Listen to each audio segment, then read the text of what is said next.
સત્સંગી જીવન પ્રકરણ 5 અધ્યાય 63 માં આપણે શું કરીએ છીએ? શરૂ કરીએ છે. આ અધ્યાય 63 માં શું છે? 5 બાહ્ય અભ્યંતર મહાભૂતોના સ્વરૂપનું વિવેચન કરેલું છે. હવે મહાભૂત જે છે ને, બાહ્ય અને અભ્યંતર. બાહ્ય એટલે કયા? બહાર જે પૃથ્વી, જળ, તેજ, વાયુ, આકાશ રહેલા જ તે, અને શરીરમાં જે રહેલા છે તે બંનેની ભગવાન વાત કરે છે. આપણે ઘણી વખત સભામાં વાત કરેલી છે, પણ હવે ભગવાનના શબ્દોમાં સાંભળીએ તો વધારે મજા આવશે. બરાબર. અભ્યંતર એટલે શું? અંદરના. અને બાહ્ય એટલે બહારના. બહાર બી આપણે પૃથ્વી, જળ, તેજ, વાયુ, આકાશ રહ્યા છે, હમણાં જ વાત કરીને. અંદર પણ રહેલા છે આપણા શરીર. બરાબર. અને પેલામાં પણ આપણે જોયું એ પ્રમાણે કે અહીંયા પંચીકૃત આ બહાર રહેલા જ ને, બહાર એનાથી બહાર પણ પેલા રહેલા જ છે. બરાબર. ચાલો. શ્રી નારાયણ મુનિ કહે છે, એ શતાનંદ મુનિ, બરાબર, નિષ્પન્ન સમાધિમાન. સમજો, યોગીન્દ્ર સ્વતંત્ર થાય છે. બરાબર. એટલે શું કહ્યું? જેને એમ કહે કે સમાધિ નિષ્પન્ન થઈ જાય, તે શું થઈ જાય? યોગીન્દ્ર સ્વતંત્ર થઈ જાય. સ્વતંત્ર કેનાથી સ્વતંત્ર થાય? બોલ. કોનાથી સ્વતંત્ર થાય? એકલી માયાથી થાય? એ સ્વતંત્ર થઈ જાય. કારણ કે યોગી જે ભગવત ભક્ત છે એનામાં જ એવી સામર્થ્ય છે કે જે સ્વતંત્ર થકો પોતાના દેહનો ત્યાગ કરી શકે. સમજો. યાદ રાખજો, એ ભગવત આજ્ઞાનું ઉલ્લંઘન નહીં કરતો. ભગવાનના સંકલ્પમાં એનો સંકલ્પ હોય. યોગી હોય એને કાળ તો લાગે, એને ઉંમર તો થાય કે ના થાય? ઉંમર થાય, બધી વાત સાચી છે, પ્રારબ્ધ. યોગી ધારે તો હજારો વર્ષ બી જીવી શકે. આ બધા જે નવલખા પર્વત પર યોગીઓ બધા ભગવાનની રાહ જોઈને બેઠેલા, તે બધા કંઈ અત્યારના થોડા હતા. એ તો ઘણા કાળથી ભગવાનનું ભજન કરતા હતા. અને અત્યારે પણ તમને એવા બધા યોગીઓ દેખાય, હિમાલયમાં જાઓ તો ગુફાઓમાં ઘણા મળે એવા. એ લોકો કાળથી પર થઈ જાય. કાળથી પર એ લોકો એટલા માટે થાય, એ તમને કહી દઉં. એ લોકોનું જે શરીર જે છે, એ શરીર ટકાવવા પૂરતું એ લોકો પ્રાણવાયુ ગ્રહણ કરતા હોય. પ્રકૃતિના વિકારો જે છે એનાથી જેમ બને તેમ એ લોકો દૂર રહેતા હોય. બીજું, પ્રકૃતિને અને ભગવાનની આજ્ઞાને કે બીજા જે કોઈ જીવ પ્રાણી માત્ર છે એને આડા આવે કે એને નડે એવું કોઈ પણ કર્મ એ કરતા હોય નહીં. એટલે ભગવાન એ લોકોને રાખી મૂકે. વાંકા ચાલવા જાય પ્રકૃતિથી કે એનાથી, તો પછી નીકળી જાય. સમજી ગયા? એટલે એ લોકો વધારે, એ લોકો શું છે કે જે યુગ ધર્મ હોય એનાથી પરવર્તતા થઈ જાય દિવસે દિવસે. 100 વર્ષની અત્યારે અવસ્થા છે કળિયુગને વિશે. જો આવી રીતે પોતે નિયમનમાં રહીને યોગ દ્વારા એ કરી નાખે તો કામ થઈ જાય. અરે તમે નથી જોતા અહીંયા એક્સરસાઇઝ કરતા હોય યોગી હોય તો 60, 70, 80 વર્ષે બી જુવાન નહીં દેખાતા ઘણા લોકો? હા, બાબા નહીં દેખાતા. તે એ લોકોએ શું કર્યું? નિયંત્રણ જ કર્યું છે ને. હવે એ તો સામાન્ય શરીર પુષ્ટિ માટે કરે છે, સમજો. પણ આ લોકો તો આત્મા સંબંધી જ્ઞાન અને પરમાત્મા સંબંધી જ્ઞાન સિદ્ધ કરવા માટે કામ કરે છે. તો પછી એ યોગ દ્વારા એ લોકો શું છે? શરીરને પાર થઈ જાય. પછી સ્વતંત્ર થકા દેહ મૂકે. ભગવાને કહ્યું ને, સ્વતંત્ર થકા દેહ મૂકે એટલે એનો મતલબ જ છે કે કાળ કર્મને માયાથી પર થઈ જાય. બરાબર. ચાલો લે, ભગવાનને મારા બાપા બે જણને યાદ કરું છું અહીંયા. બસ. I must be thankful to my father also અને ગોડ. અને એને કાળથી ભીતિ કશી પણ નથી. તો આમ જ જવાબ આપેલો, સીધો જવાબ આપેલો. ધર્મનું સ્થાન જે છે ને, 9મું સ્થાન કહેવાય, જેને ભાગ્ય સ્થાન કહેવાય જ્યોતિષની દ્રષ્ટિએ. પણ આપણા જે ધર્મના અધ્યાત્મના માણસો એને ધર્મનું સ્થાન કહે. ધર્મનું સ્થાન સારું હોવું બહુ જરૂરી છે આધ્યાત્મ માર્ગમાં. એ ભગવાનનું સ્થાન છે. બરાબર. જગતના જીવ માટે એ ભાગ્યનું સ્થાન છે. પણ અહીંયા મંદિરે આવનારા જે છે, જે આધ્યાત્મિક જગતમાં છે, એના માટે ધર્મનું સ્થાન છે. મારે મેન રાશિનો ગુરુ છે, 9મા સ્થાન. એટલે ધર્મનું સ્થાન અહીંયા આવનારા વ્યક્તિ માટે બહુ જરૂરી છે. એટલે સારું હોય તો બધાને. જો એ સારું ન હોય તો પછી કદાચ વ્યક્તિ કોઠારી સુદ્ધા બની જાય, પણ પછી જય સ્વામિનારાયણ, જે કરવાનું એ ના થાય. હવે સમજાવો કહેવા માંગુ જ તે what I mean to say.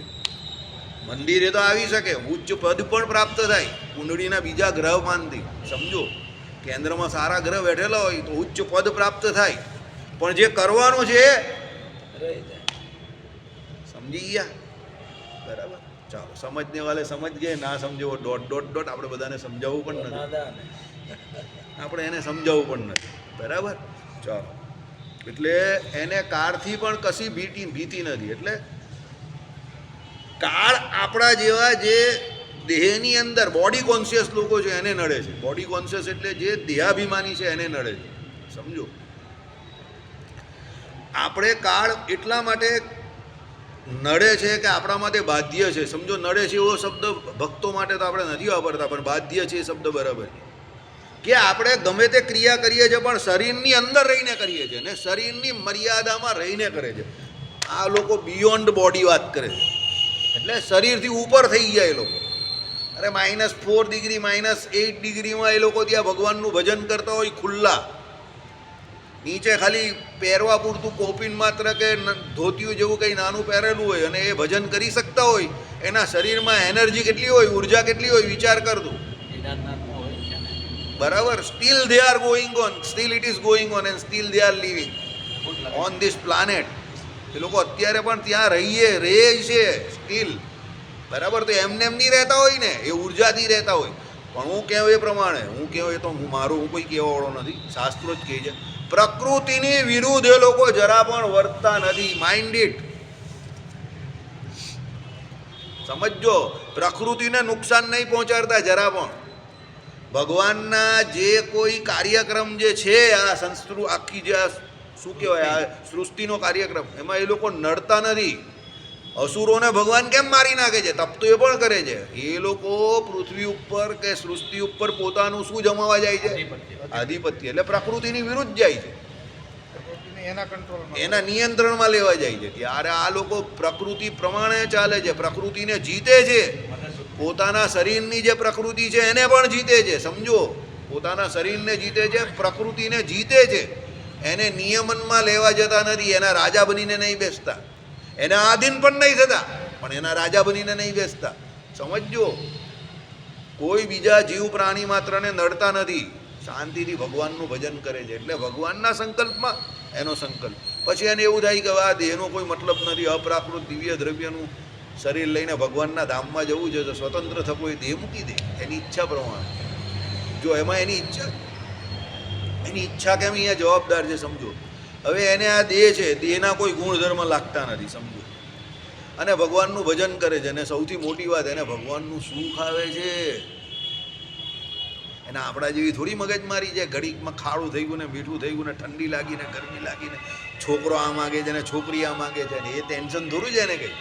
એને માયાની કોઈ ચિંતા નથી. એટલે એ અહીંયા ભગવાનનું બેઠો બેઠો સુખ ભોગવે છે. તો why should he leave this body? એ કેમ આ શરીર છોડે? સમજો, પણ પછી એને જ્યારે એવું લાગે કે હવે બહુ થઈ ગયું આ શરીરમાં રહેવાનું, ચાલ ભાઈ શરીર પણ છોડીને ભગવાનના ધામમાં જઈને આ જ દર્શન કરવાના જ ને. હવે શરીરને વિશે તો આમ બે નહીં વર્તતો હતો, ખાલી શરીર એને રાખી મૂકેલું, એ છોડી દે પછી ને ભગવાનના ધામમાં જાય. પેલા 9 લાખ યોગીઓને મહારાજ મળેલા, પછી એ બધા ધડાધર દેહ છોડીને ભગવાનના ધામમાં નહીં ચાલ્યા ગયેલા. ગોપાળ યોગી પણ ભગવાનના ધામમાં નહીં ચાલ્યા ગયેલા. કેમ? ભગવાન તો પ્રત્યક્ષ મળી ગયા. સમજો, એટલે પેલું કેવું 4 આંગળીમાં લાડુ ખસાયેલા હોય અને એક એક કરીને પેલો લાડુ ખાતો હોય એવી વાત છે. તો લાડુ તો બધા એના જ હાથમાં છે ને ખાવાના એને જ છે, તો મજા તો એ જ લઈ જ ને. એમ એને તો અહીંયા પણ સુખ છે ને ત્યાં પણ સુખ છે. બરાબર, એટલે એને શું કહ્યું? એને કાળની ભીતિ કશી પણ નથી. કોઈ એને કાળ બાળની કંઈ ચિંતા નથી કે ભાઈ મારો સમય પૂરો થઈ ગયો કે 100 વર્ષ થઈ ગયો. બરાબર દીપકભાઈ, ચાલો મોજા મોજા. એને અવસને મૃત્યુ બળાત લઈ જવા સમર્થ થાય નહીં. શું કહ્યું? એને અવસને મૃત્યુ બળાત લઈ જવા સમર્થ થાય નહીં. તે સ્વેચ્છાથી દેહ ધારવા કે ત્યજવા સ્વયં સમર્થ છે. એની ઈચ્છાથી દેહ ધારે અને દેહ ત્યાગ કરે. હવે એ જ્યારે અહીંયા હોય ત્યારે તેનો દેહ તો ઓલરેડી આવી ગયો હોય, એટલે ધારવાનો તો પ્રશ્ન રહેતો નથી. ધારવાનો અર્થ અહીંયા આપણે એવો લેવો કે ભાઈ અત્યારે હવે શરીરને ધારે ને રહેલો છે. પછી એને ઈચ્છા થાય કે હવે આ શરીરે કરીને જે કંઈ પ્રાપ્ત કરવાનું હતું એ બધું પ્રાપ્ત થઈ ગયું, તો હવે આ શરીર છોડીએ તો હાથી જીવે તો કેટલાનો અને મરે તો કેટલાનો? બસ આ ઉક્તિ એ લોકો માટે લાગુ પડે. હાથી જીવે તો લાખનો અને મરે તો 1.25 લાખનો. કારણ કે એની કિંમત જે છે તે બધી કેવી છે? એની ડેડ બોડીની, એના દાંતની જે કંઈ હોય, નખ બખ, એ બધાની કિંમત બહુ હાઈ પ્રાઇસ કહેવાય. સમજી ગયા?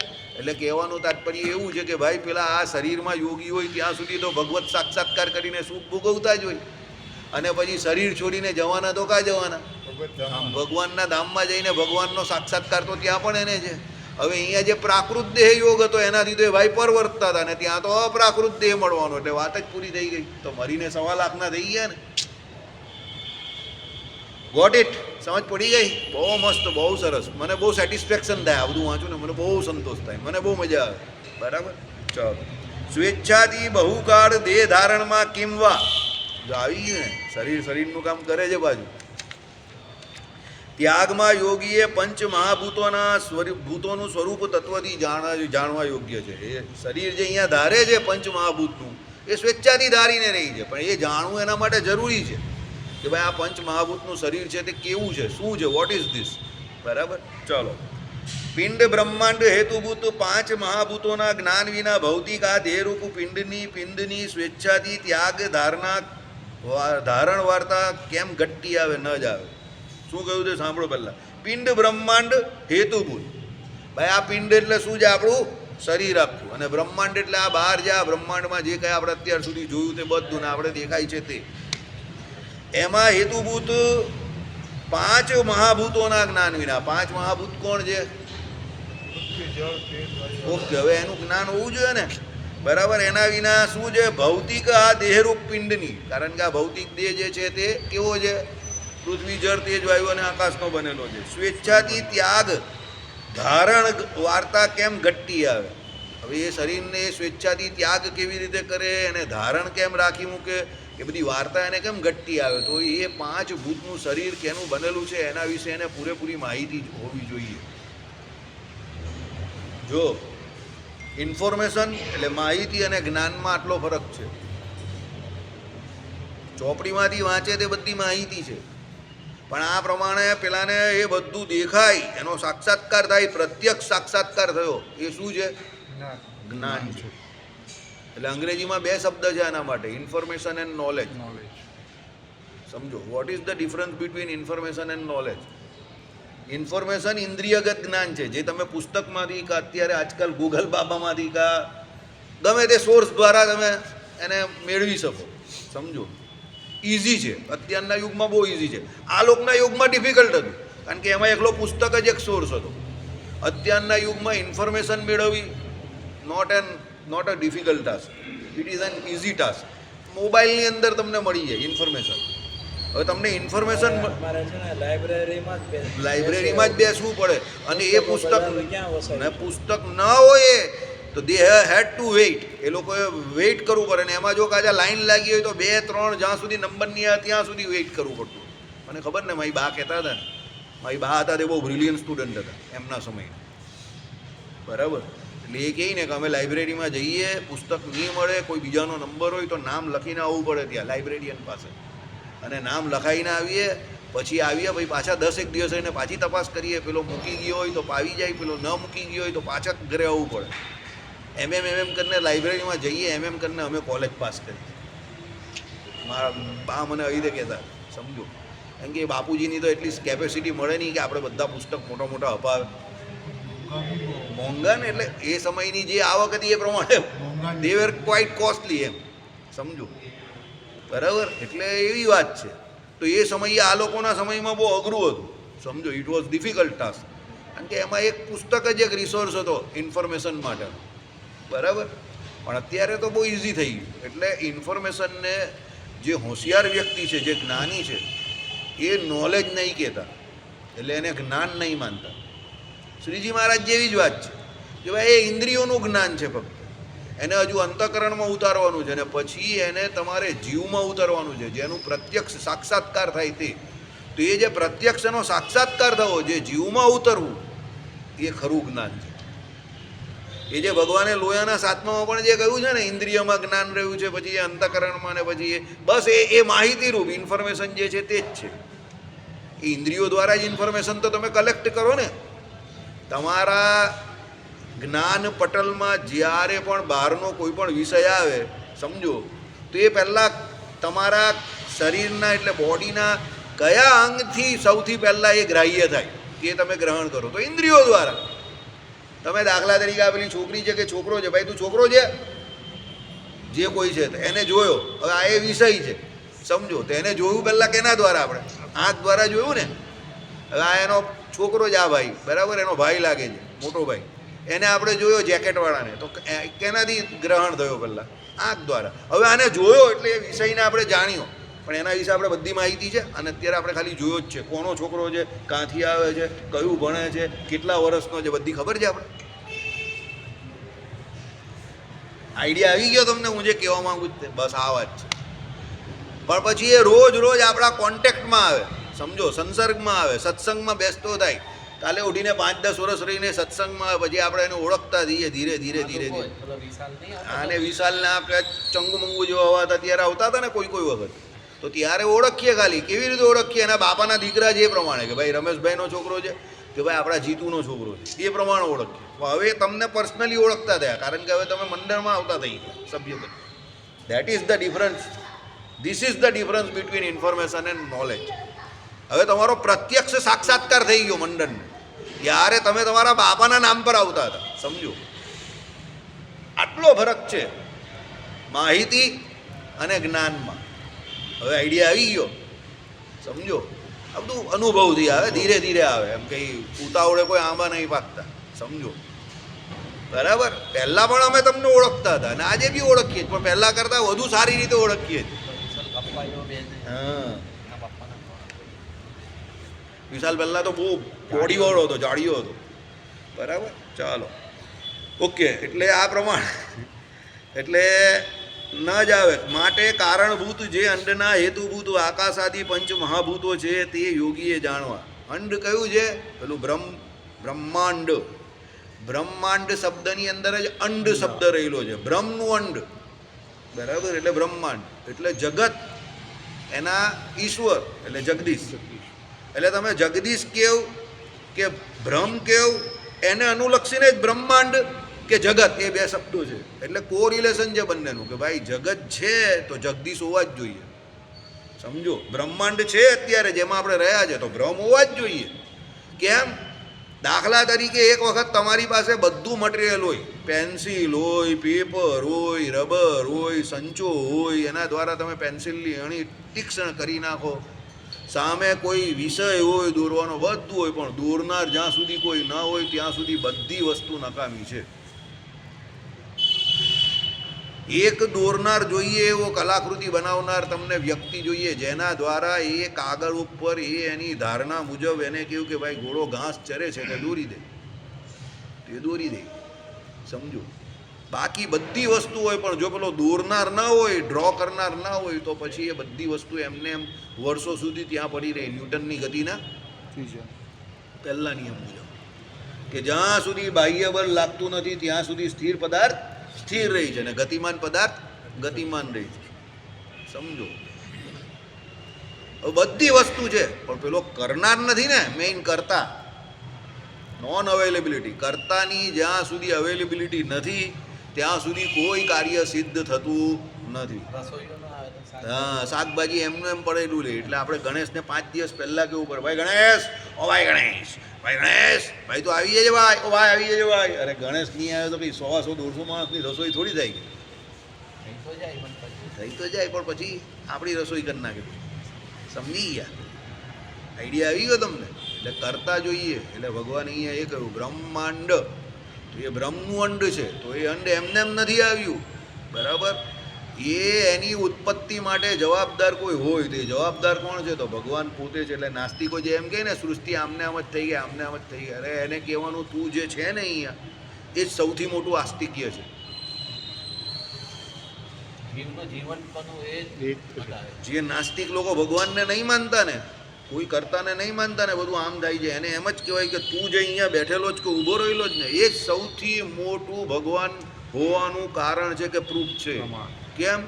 કરતા વગર તું નથી આવી શકતો, તો કરતા વગર આટલી મોટી સૃષ્ટિ કેવી રીતે આવે? અક્કલ. તારા આવવા પાછળ કે તારા અહીંયા હોવા પાછળ કોઈને કોઈ કરતા જવાબદારી લઈ છે ને, અને કોઈએ જવાબદારી લીધી છે ને. તું કે એમને પ્રગટ તો નહીં થયો ને, તો તારું અહીંયા હોવું ભગવાનના હોવાની સૌથી મોટી નિશાની છે, સમજો. એ તો આવી શકે જ થાંભલો ફાડીને, પણ તું થાંભલો ફાડીને ના આવી શકે. એ તો એમ કે આ નાસ્તિક હોય ને એ તો અમારા માતા પિતાનું આ ફળ છે. હા તે છે ને તો માતા પિતા કરતા તો છે ને એ કરતા તો છે જ ને તો માતા પિતા.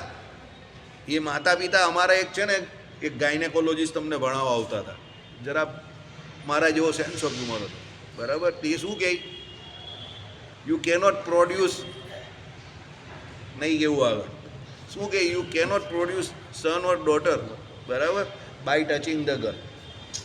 પછી આમ કરીને બતાવે બાજુમાં કોઈ. એટલે એનો કહેવાનો મતલબ સમજો, એના માટે તમારે કરતાપણું સ્વીકારવું પડે અને જે પ્રમાણે જે કોઈ એની વિધિઓ એ કરવી પડે તો જ, બાકી બાય ટચિંગ કંઈ નહીં થતું. સમજી ગયા? એ ગાયનેકોલોજીસ્ટ હતા અને બહુ વ્યવસ્થિત હતા, 65 વર્ષના હતા, કે એવું નહીં હતું, પણ એ ભણાવવા માટે એવું કહેતા હતા કે ભાઈ દરેક જગ્યા પર દુનિયા આખી ચાલે જ તે એક પ્રિન્સિપલ પર ચાલે છે, સમજો, બરાબર. એટલે એમનો પણ કહેવાનો મતલબ એવો જ હતો કે બધી ક્રિયા કે બધી વિધિ સંપૂર્ણ કર્યા પછી પણ we should pre two God, કે ભાઈ કંઈ પોઝિટિવ ફળ મળી જાય. એ જ ભગવાન હોવાની નિશાની છે.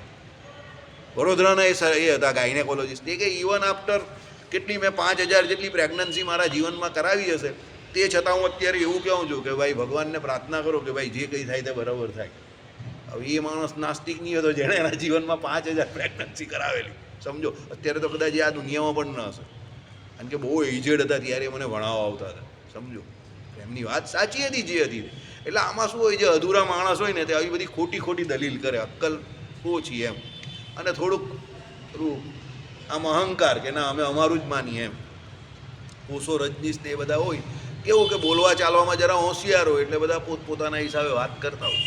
ચલો ઓકે, હવે આગળ જઈએ. એટલે અંડના હેતુભૂત આકાશાદી પંચ મહાભૂતો જે યોગીએ જાણવા તેમના કાર્યભૂત અંડપિંડમાં, જો આવ્યો શબ્દ અંડપિંડ, અમારા વિજ્ઞાનનો સાયન્સનો શબ્દ આવ્યો તમારો બાયોલોજીનો, અંડપિંડ, બરાબર, રહેલા ભૂતો છે તે પણ જાણવા, બરાબર. અંડકોષ પુરુષમાં આવે અને સ્ત્રીમાં શું આવે, શુક્રકોષ આવે ને, તે આમ અહીંયા અંડપિંડ જે કહ્યું છે તે પ્રમાણે આની આ વાત કરેલી છે. આ પ્રકારે ભગવાને કહેલા સતાનંદ મુનિ પોતાની તે સંબંધી જિજ્ઞાસાને પ્રકાશ કરે છે. હે ભગવાન, પિંડ બ્રહ્માંડમાં હેતુભૂત મહાભૂતોનો વિશેષ ભેદ હું જાણવા ઈચ્છું છું. ભગવાને કહ્યું એટલે સતાનંદ સ્વામીએ સામેથી સવાલ પૂછ્યો. સતાનંદ સ્વામી કોણ છે? 1 મિનિટ, સતાનંદ સ્વામી કોણ છે ભાઈ? બોલ જયપ્રાજી. હા બોલ બોલ બોલ, બરાબર બોલ્યો. હા, ગ્રંથ કરનાર, ગ્રંથ રચયિતા. એટલે તું અહીંયા છે એમ, બરાબર, જાણવા માટે. ઊંઘી નહીં ગયો ને એટલે, બરાબર. પેલા જયંતિભાઈને તો પૂછાય નહીં, કારણ કે કોઈ વખત જ દર્શન આવે, પણ તું એટલીસ્ટ રોજ આવે છે એટલે પૂછ. ગ્રંથ રચયિતા સતાનંદ સ્વામી જે ત્રિકારદર્શી છે, એમણે ભગવાને જે આ કહ્યું તેમાં પાછો સામે પ્રશ્ન કર્યો કે ભાઈ તમે જે આ કેવું છે એમાં મારે જાણવાની જિજ્ઞાસા છે. શું કે પિંડ બ્રહ્માંડમાં હેતુભૂત મહાભૂતોનો વિશેષ ભેદ, કે ભાઈ આ જે મહાભૂતો જે છે એનો જે વિશેષપણે ભેદ જે છે, કેનાથી આપણા આ જે અત્યારના જે તમને જે આ દેખાઈ રહેલા પૃથ્વી જળ તેજ વાયુ આકાશ, તે જણાવો એના કરતાં પહેલાં કેવી રીતે જુદા છે, એનો ભેદ શું, એ જાણવા ઈચ્છું છું. તો તમે મને કહેવાને યોગ્ય છો. લોકમાં વર્તતા કાર્ય પૃથ્વી આદિ પંચભૂતો સમાન દેખાય છે, તો કાર્યકારણ ભાવને પામેલા તેમનો ભેદ કેમ જાણી શકાય? લોકમાં કાર્યરૂપ પૃથ્વી જળ તેજ વાયુ આકાશ તો દેખાય છે, તો એને પેલામાં શું ફેર? સમજ્યા? આપણે તને અત્યારે ફેર કહ્યો ને, શું ફેર છે બોલ? મેં તને બતાવ્યું હમણાં જ, સત્સંગ ચાલુ થયો પહેલાં જ. કાર્યકારણ ભેદ શું છે? પેલો ગર્ભોદક જળ છે નહીં, પેલું પંચીકૃત છે ને પેલું પ્યોર. કયું પંચીકૃત છે ને કયું પ્યોર છે? જે આપણને અહીંયા બ્રહ્માંડમાં દેખાય છે એ બધું પંચીકૃત છે, ઓ વેરી ગુડ. અને જે બહાર છે એ પ્યોર જળ, પ્યોર તેજ. વાહ વાહ, કમ ટુ માય હાઉસ. ચાલો, મજા આવી ગઈ. દિલ ગાર્ડન ગાર્ડન થઈ. છોકરાએ શું જવાબ આપ્યો સમજ પડી ગઈ તમને? તમને અહીંયા જે અત્યારે નરી આંખે જે પૃથ્વી જળ તેજ વાયુ આકાશ દેખાય છે તે બધું કેવું છે? પંચીકૃત છે. પંચીકૃત એટલે બધું ભેગું છે, સમજો. કેવી રીતે મિક્સ છે? કેવી રીતે કે પૃથ્વીનો ભાગ 50% હોય અને બાકીના 4 જે હોય જળ તેજ વાયુ અને આકાશ તે 12.5% હોય. એટલે એને તમે પૃથ્વી તરીકે નિરૂપણ કરો, એનું લેબલિંગ જે છે તે પૃથ્વી તરીકે લાગે, બરાબર. પણ એ પૃથ્વી દેખાય છે, આ પૃથ્વીનો ભાગ હોય પાછળ, તો તમને લાગે કે આ પૃથ્વીનો ભાગ છે, કડક ભાગ છે ને, સોલિડ એકદમ, બરાબર. આ પૃથ્વીનો ભાગ છે, આ પાછળ જે દિવાલ છે તે, બરાબર. હવે એ પૃથ્વીનો ભાગ છે, એને આપણે પૃથ્વી કેમ કહીએ છીએ? કે એમાં 50% પૃથ્વીનો ભાગ રહ્યો છે, સોલિડ છે એકદમ. એટલે પણ એની અંદર મતલબ એવો નથી કે રોકડી પૃથ્વી છે, કોરી પૃથ્વી. ના, એમાં જળ, તેજ, વાયુ અને આકાશ પણ રહેલા છે. કેટલા ટકા? 12.5% એટલે 12.5 ને 12 એમ ઉમેરો એટલે 12 ને બીજા અડધા એટલે બીજા 50% થઈ ગયા, એટલે 100% થઈ ગયું. એ પ્રમાણે તમે નદી કિનારે ગયા અને પાણી નામ કરીને હાથમાં લીધું. શું લીધું? પાણી. હવે તમે જોઈ રહેલા કે તે શું છે? જળ છે. પણ એકચ્યુઅલી એકલું જળ છે? ના, એ પણ પંચીકૃત છે. એમાં જળના કેટલા ટકા છે? પણ 50% છે. અને બાકીના 4 જે છે પૃથ્વી, તેજ, વાયુ અને આકાશ, એના કેટલા છે? 12.5%. એટલે તમે એને જળ કહો. વાયુ જે આ વાઈ રહેલો છે તમને એ દેખાય તો નહીં, પણ યુ કેન ફીલ ઇટ. તમે એને ફીલ કરી શકો. હમણાં બહુ ઠંડો પવન આવે છે, એટલે સાહેબ જો ડબલ પહેરીને આવેલા છે. જોનિલ તો મારા જેવો મજબૂત ને ટીકાઉ છે. આ તો અમારો બોસ છે. આ ભાઈ પણ ડબલ પહેરીને આવેલા છે. આ ભાઈ તો શું લખેલું છે ઉપર? આ શું લખેલું છે? એન્ટી એવું કંઈ લખેલું છે. હવે શું બોલાય એ તો મને નહીં ખબર. કારણ કે પોલીસ તો પાછા કોઈને એવું થાય કે આ વાસુદેવભાઈ આવી જ વાત કરી. પણ આના લખેલું જ ઉપર, એટલે પછી એની ઓળખાણ આપે છે. બરાબર. ચાલો, હવે એ ભાઈએ પણ એ પહેરેલું છે. સમજો કેમ? પેલી હવા જે છે તે અત્યારે કેવી આવે છે? ઠંડી, શીતળ હવા આવે છે. તો એના માટે જે બચાવ કરવો શરીરનો, પ્રોટેક્શન માટે, એના માટે આ ભાઈએ આ ઉપર જેકેટ પહેરેલું છે. હવે એ હવા જે શીતળ આવે છે, બરાબર, પણ એ એકલી હવા નથી. બરાબર. એટલે વાયુ જે છે તેની અંદર પણ શું રહેલો છે? 4 બીજા આકાશ રહેલા, એટલે 4 બીજા જે શું કહેવાય છે? ભૂતો રહેલા છે. બરાબર. તેજ જે કહ્યું તે તેજમાં પણ એવું છે. અને આકાશ જે છે તેમાં પણ અત્યારે જે તમને આ ખુલ્લો ભાગ દેખાય એમાં પણ એ પ્રમાણે લેવું. કહેવાનો મતલબ શું છે? અહીંયા તમને જે કયા કાર્ય પણ દેખાય તે બધું પંચીકૃત છે. અને કારણ જે છે પેલા 12 પૃથ્વી, જળ, તેજ, વાયુ, આકાશ, અહંકાર અને મહતત્વ જે કંઈ ગયા તે કેવા છે? બધા શુદ્ધ, પ્યોર છે, એકદમ મજબૂત. એ પાછા એક કરતા 10 ગણા બધા વધારે છે. એટલે એ બધા બહુ મજબૂત ને બહુ ટીકાઉ છે. બરાબર. એ બધાને વેદીને પેલો અક્ષરધામમાં જાય છે. મજા આવી ગઈ ને? હજી તો બહુ મજા આવશે. ચાલો, હવે હે મુને, શ્રી નારાયણ મુનિ કહે છે, હે મુને, 5 ભૂતોનું પૃથ્વી આદિ જાતીય પણ ઐક્ય છે, પણ આધેય ભાવથી અને મહત્વ અલ્પત્વથી સૂક્ષ્મ સ્થૂળ ભેદથી કારણ કાર્યનો ભેદ જાણવો. બહુ સરળ ભાષા વાપરેલી જ ને? બરાબર. હા, ચાલો, કંઈ નહીં. આધેય ભાવ એટલે એક આધાર હોય અને એક એના આધારને સાથે ઊભું રહેલું હોય એની ઉપર, એટલે એને આધેય કહેવાય. બીજું મહત્વ અને અલ્પત્વ. મહત્વ એટલે જે મોટું હોય એને કેવું કહેવાય? મહત્વ, મોટું. અને અલ્પત્વ એટલે જે નાનું હોય તે. પછી ત્રીજું સૂક્ષ્મ અને સ્થૂળ. એક જેમ નાનું બીજ હોય તે સૂક્ષ્મ કહેવાય, અને મોટો વડલો થઈ જાય તે શું કહેવાય? સ્થૂળ કહેવાય. બરાબર. કારણ અને કાર્ય. કારણ હંમેશા કેવું હોય? સૂક્ષ્મ હોય. અને કાર્ય કેવું હોય? એકદમ મોટું હોય. ચાલો, જેમ પૃથ્વી પિંડ થકી થયેલા ઘટાદિકો પૃથ્વીમાં સૂક્ષ્મ રૂપે રહ્યા છે, તેમ કારણ 5 મહાભૂતોમાં કાર્યભૂત બહુ અંડ ગોલકો સૂક્ષ્મ રૂપે રહ્યા જ છે. જે અસત હોય તેની ઉત્પત્તિ નથી, જે સત હોય તેના જ જે આવિર્ભાવ, તિરોભાવ એટલે અવસ્થા અંતર પ્રાપ્તિરૂપ, તે જ ઉત્પત્તિ વિનાશ કહેવાય છે. બહુ મજા આવી ગઈ ને? બહુ સરળ છે ને? ડેમ ઇઝી છે ને? દીપક થઈ જશે, તો થઈ જાય, ઇઝી થઈ જશે. ચાલો, જેમ પૃથ્વી પિંડ થકી થયેલા ઘટાદિકો. સમજો, પૃથ્વી ઉપર ઘણા બધા પદાર્થો રહેલા છે. ઘટ, પટ આદિ તમે જુઓ, ઘણા બધા પદાર્થો બધા જમીન ઉપર તમને દેખાય છે. બરાબર. ચાલો, તે બધા પૃથ્વીમાં સૂક્ષ્મ રૂપે રહેલા છે. સૂક્ષ્મ રૂપે રહ્યા હોય પછી એનો વિકાસ થાય, ડેવલપ થાય, એટલે એ બધા મોટા થયા હોય ને. હવે મોટા થાય પછી તમારી નજરમાં આવે, પણ એ સૂક્ષ્મ રૂપે અંદર હોય તે જ મોટા થાય. મારી બા મને કહેતા હતા, કૂવામાં હોય તો જ અવાડામાં આવે. તમે કોઈને મહેનત કરીને સમજો, કંઈ શીખવાડી શકો ખરા, હોશિયાર નહીં બનાવી શકો.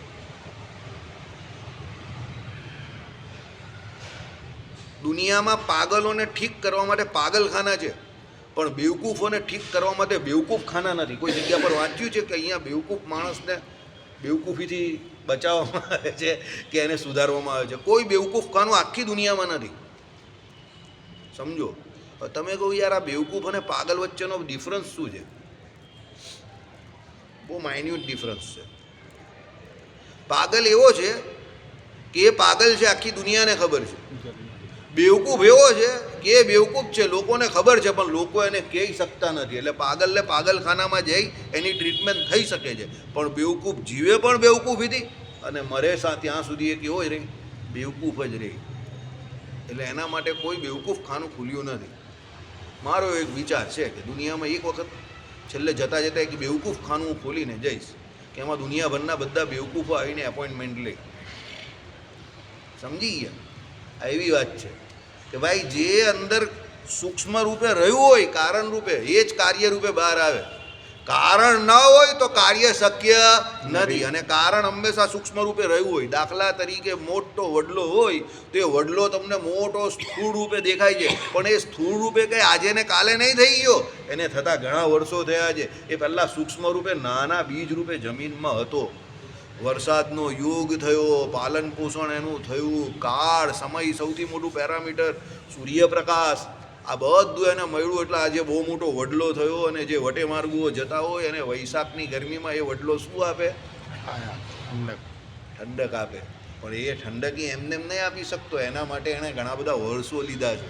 અને એ ત્યાં કારણ રૂપે બીજ રૂપે હાજર હતો એટલે એ કાર્ય રૂપે આજે આટલો મોટો થયો. જો કારણ રૂપે બીજ રૂપે અંદર હાજર હોય નહીં તો એ તમને અત્યારે કાર્ય રૂપે દેખાય નહીં. અહીંયા એ કહેવા માંગે છે. समय समाप्ति की घोषणा, कल इसी समय फिर मिलेंगे.